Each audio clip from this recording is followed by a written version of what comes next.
Artes visuais, literatura, cinema e música são os destaques do programa de hoje. Veja o que vem por aí.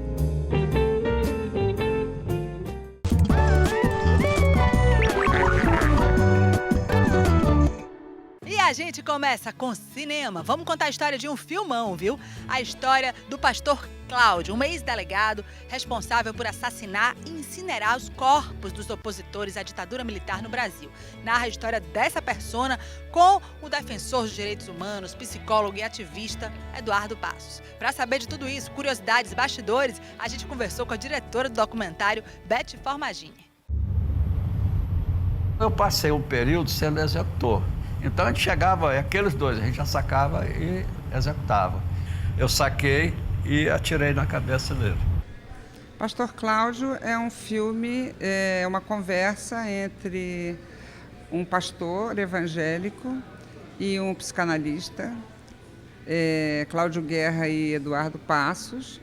Esse pastor, durante muitos anos, na época da ditadura, ele foi um agente do Estado brasileiro responsável por assassinar militantes contrários à ditadura militar e também por apagar as marcas da violência do Estado, incinerando os corpos dos desaparecidos políticos. O senhor vinha com mais uma pessoa? Não, geralmente vinha duas pessoas, eu mesmo pegar aqui. Um dava o impulso e lançava.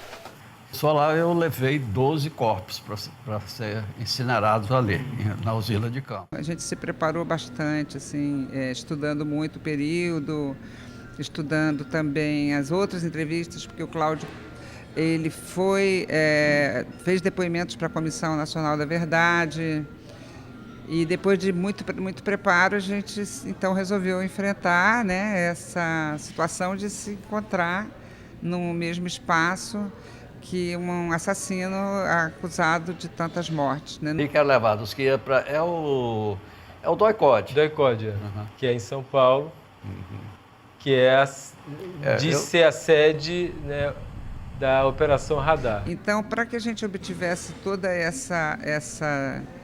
esse testemunho, criamos o dispositivo também de fazer projeções, não só sobre a parede, mas também sobre o corpo do Cláudio. O Cláudio fica tatuado, né?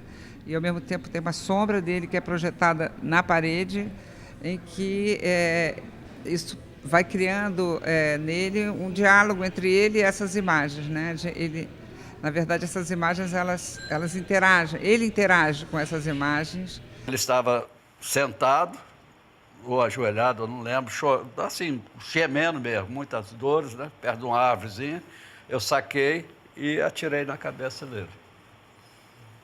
Foi um gesto, né, de misericórdia. E o pior, da permanência dessa violência, né? Quando o pastor diz que depois da ditadura, quando ele trabalhou na segurança pública, ele continuou matando e continuou torturando, ele está reafirmando, né, um estado de violência que nunca houve punição para essa violência na época da ditadura, que se perpetua, né? Eu vou fazer uma pesquisa sobre alguém? Sobre, claro, meu marido, Itaí José Veloso.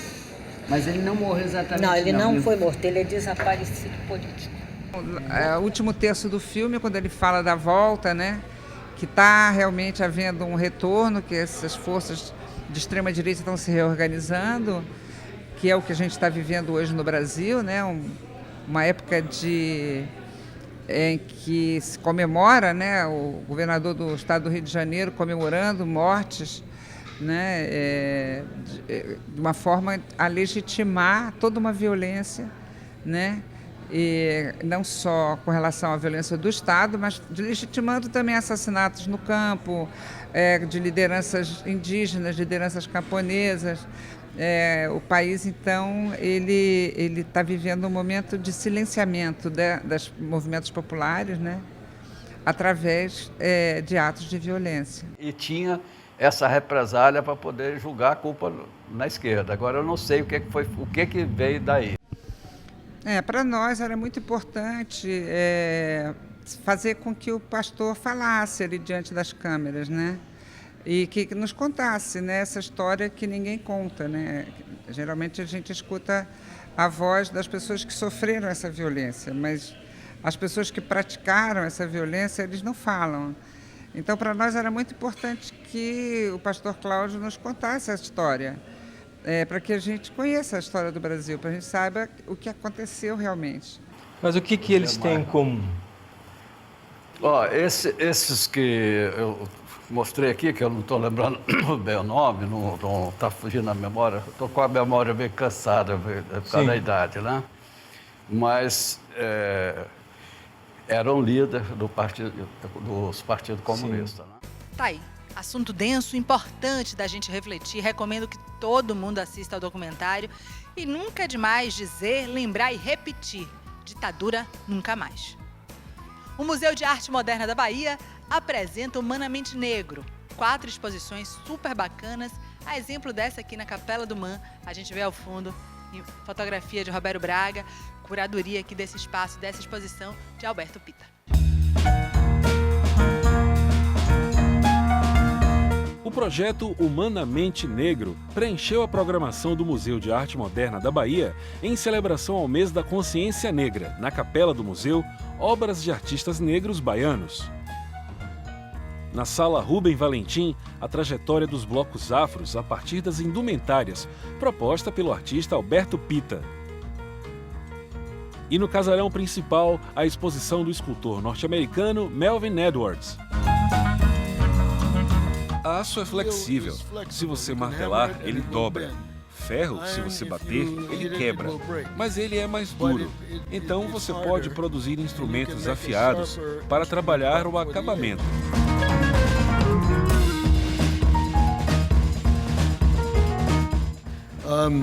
They work both steel and bronze. Na África se trabalha com aço e bronze. O resultado do trabalho em bronze se chama iné. Já o trabalho com aço se chama ramá. É uma grande área com muita tecnologia e possibilidades. Steelworking is a large area of technology. I know that symbolically. E eu sei que em toda a simbologia, Ogum é quem prepara os materiais que a humanidade usa para o desenvolvimento da civilização. Nos tempos antigos, tudo era feito à mão. Hoje em dia, se usam máquinas. Involve machines and other things.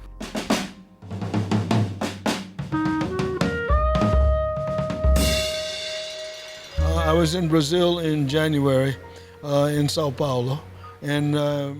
Estive no Brasil em janeiro, em São Paulo, onde participei de um workshop.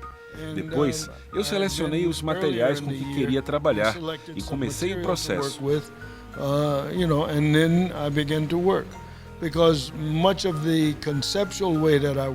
Muito do conceito do meu trabalho se baseia em improvisação, como se eu fosse um músico que cria a música enquanto toca o instrumento.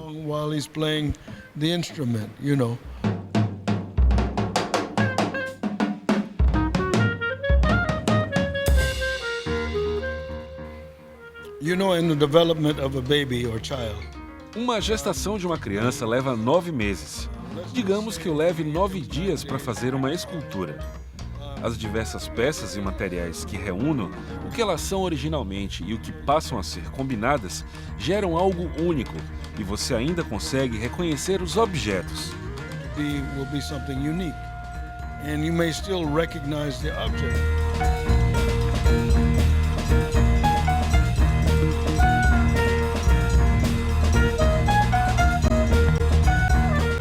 Muito bem, das artes visuais, a gente vai agora para a música. O cantor e compositor Paquito lança novo CD, Xará, com parceria com Capinã e Jerônimo, além da participação de Caetano Veloso. Quando morrer quero ficar aqui na terra, quem se plantando tudo dá e se desfruta, enterradinho no empelho que interessa, se é pra morrer e renascer quero ser fruta. Eu quero ser fruta, poderosa, necessária, absoluta. E a gente já estava com saudade, mais de 10 anos sem lançar disco autoral. O cantor e compositor Paquito está aí trazendo um novo trabalho, Xará, que tem composições autorais, mas também parcerias muito especiais. Paquito, vamos falar um pouquinho de como esse disco nasce? O meu disco anterior, o Bossa Trash, era um disco, ao contrário do meu primeiro, que tem banda, é um disco voz e violão. E eu quis continuar fazendo uma coisa assim bem simples, baseada no meu canto e no violão. E aí foi, ou seja, inicialmente seria meio solitário, mas acabou sendo um disco de encontros, porque são 11 canções minhas e 9 com parceiros diferentes. Minha paixão me fez cantar nesse fim de tarde ainda, vou nadar com Janaína. Paquito mandou a letra, eu botei a música. E aí a música ficou legal, ele foi aprimorando. Porque música é assim, né? Música nasce feito criança, toda suja. Suja não, com aquela baba toda, né? Aí vai limpando a criança, bota um talquinho. Então a música ficou legal. Tá um bebê, mas tá linda. Pedacinho de terra de mar, vento doce de água salgada. Vim te ver pra nunca mais partir, o meu porto sem... Tem gente cantando comigo. Lívia Neri canta comigo, Jerônimo canta comigo, minha sobrinha canta comigo e Caetano canta a canção comigo. Rock and roll, som ambiente, axé music também. Sob o sol mais inclemente, a gente não vai e vem. E desse silêncio tem também protesto. Tem aí o Monstro, que é uma parceria sua com Chico César, que traz justamente uma reflexão sobre esses tempos estranhos, talvez um grito. O Monstro incrível, eu escrevi essa letra em 2015, quando a gente comecei a ver aquela coisa pesada que hoje está instaurada, né, no Brasil.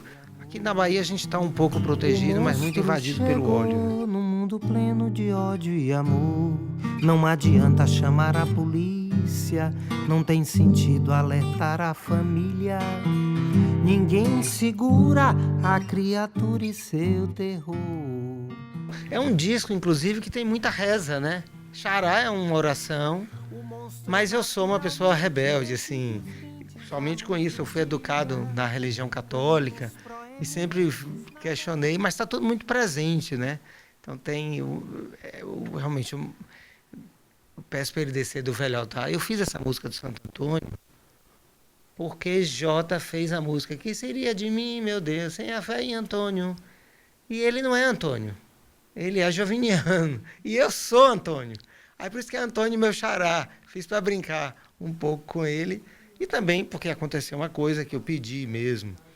E tal, mas é engraçado, depois dessa música eu virei devoto de Santo Antônio, mesmo sendo ateu.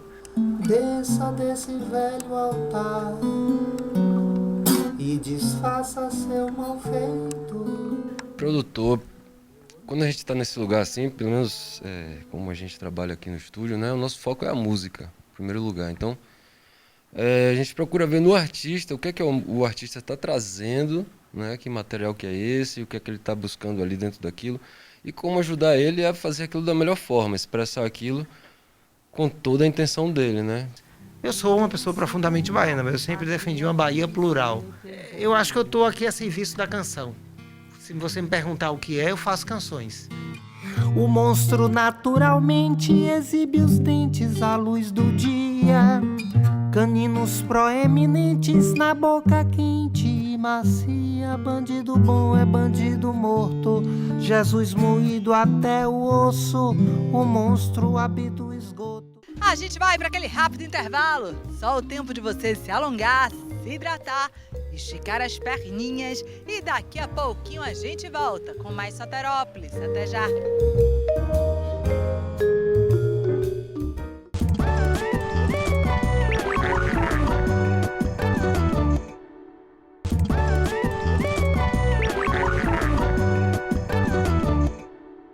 Estamos de volta com Soterópolis.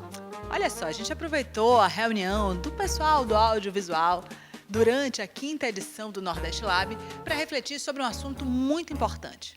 Qual o futuro do nosso cinema brasileiro? Eu sinto que o Iorgos me ama para sempre. Querido pai, escrevo a bordo do Liberty, partindo para a Grécia, muito feliz ao lado de Iorgos. Hoje, tão fácil a gente dar um play e decide se liga, desliga, para onde vai. Bom, Paula, você basicamente pensa isso full time. Esse desafio é grande. O desafio de achar o público é basicamente o principal, né? Tanto para a produtora quanto para a distribuidora. Se estão na sala de cinema, a gente vai para a sala de cinema. Se está na internet, a gente vai para o VOD, para o TVOD, enfim. Tá mais difícil levar o público para o cinema, para a telona, com todas essas opções? Ou para você não faz muita diferença? Não, é mais difícil, mas também é um desafio. A gente acaba trabalhando muito mais a criatividade para gerar alternativas e criar novas experiências para esse público. A gente entende que toda a população brasileira em cidades que têm salas de cinema é um público em potencial, né? Mas a gente tem números que, sim, o cinema no Brasil é um lugar branco e elitista, porque ele está mesmo nos lugares onde tem maior concentração de renda, é onde estão também as salas de cinema. E tem estudos aí de alguns pesquisas, né, na verdade, de alguns agentes de mercado, principalmente os que estão voltados à publicidade nas salas de cinema, que eles mostram que, na realidade, o maior público cinema é o jovem, entre 14 e 24 anos, assim. Por mais surpreendente que isso possa parecer, é em torno aí de 60%. Essa pesquisa tem uns anos, mas é em torno de 50% desse público. Então, a gente tem aí um gap, porque a gente vê que as narrativas nacionais não estão muito voltadas para esse público. A gente tem filmes para esse público, mas muito mais blockbusters do que filmes realmente nacionais e autorais pensados para esse nicho. Eu estou escrevendo um livro sobre eles, o Jean e a Fabiana.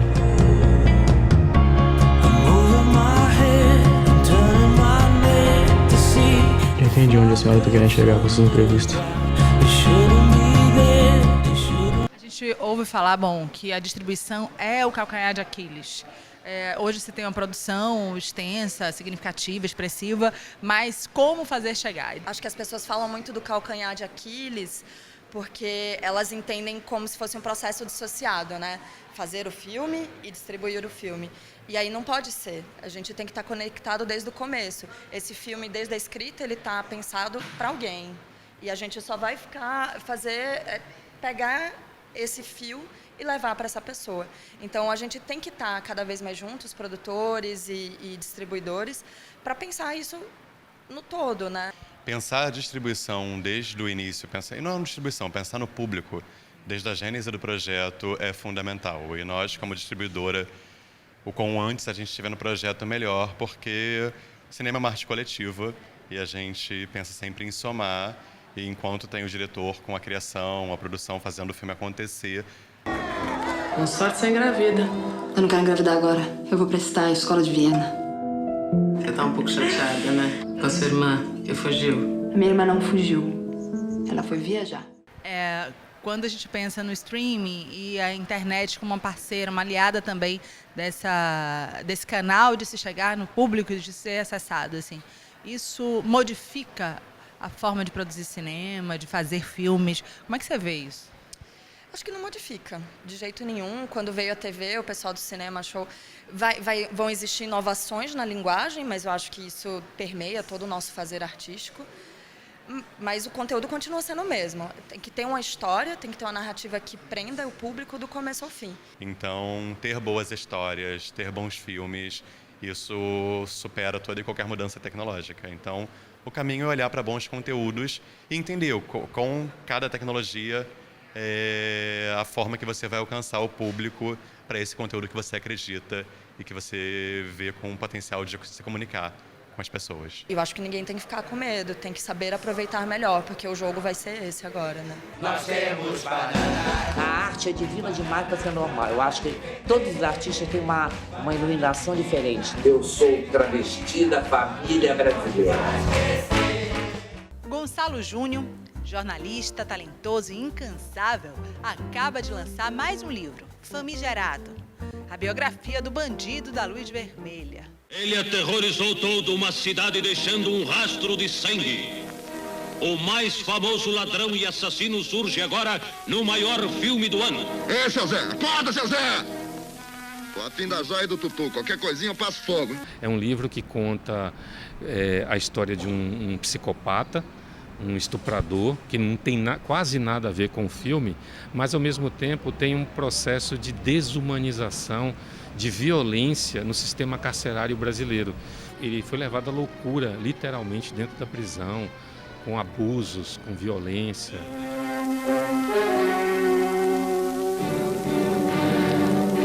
O Bandido da Luz Vermelha.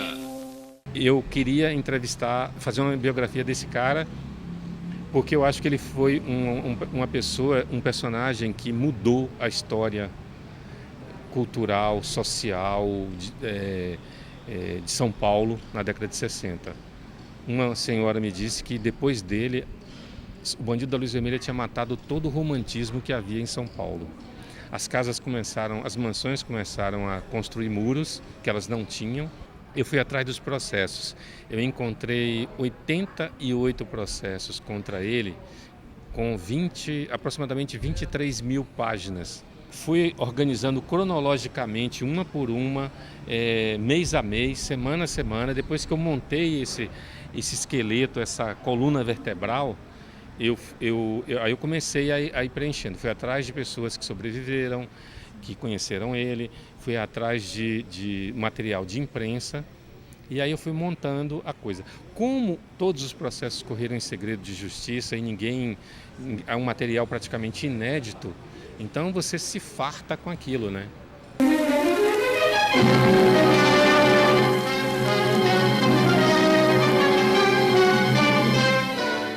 Um editor queria que eu cortasse 40% do livro e eu não concordei. Quando eu sinto que tem necessidade de averiguar uma informação, eu já fiquei 5 anos esperando uma entrevista para terminar um livro, entendeu? Então, aí sai o final. Às vezes o livro tem 700 páginas, às vezes tem 500, às vezes tem 250, porque foi o que rendeu. Depende do personagem, depende. Se você pegar um personagem do século XIX, você não vai encontrar ninguém vivo para falar sobre ele, a não ser estudiosos e tal. Então você vai atrás de documentos, de pesquisas em livros, jornais, aí a coisa fica mais restrita.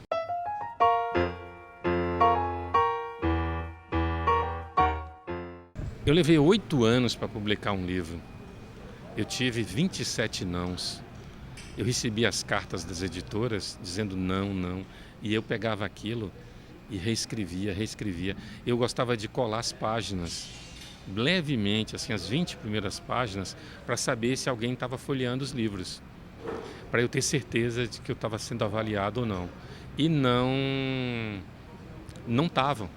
Os livros voltavam colados. Aí eu pegava aquilo, assim, às vezes eu reescrevia, às vezes tentava melhorar e mandava para outra editora. Mas eu não me queixo não, porque quando tem que acontecer, acontece. Você tem que correr atrás.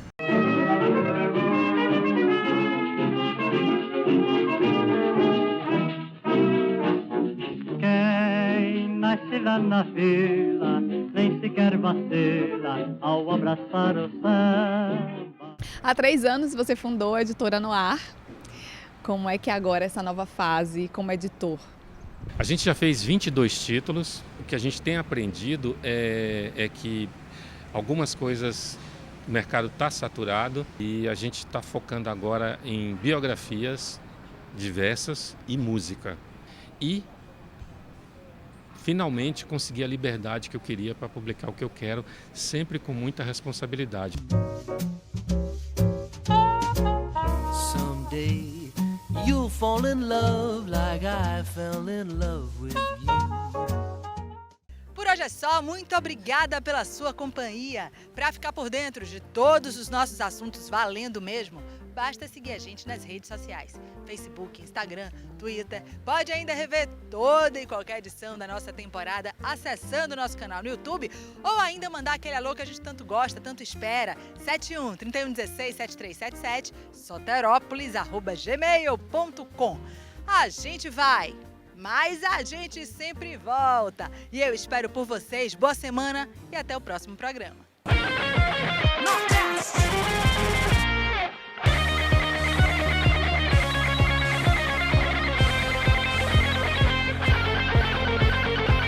É a rainha da balbúrdia que chegou pra balançar. O meu canto é de fé em nós, minha força é a nossa voz. A resistência, a resistência. O meu canto é de fé em nós, minha força é a nossa voz.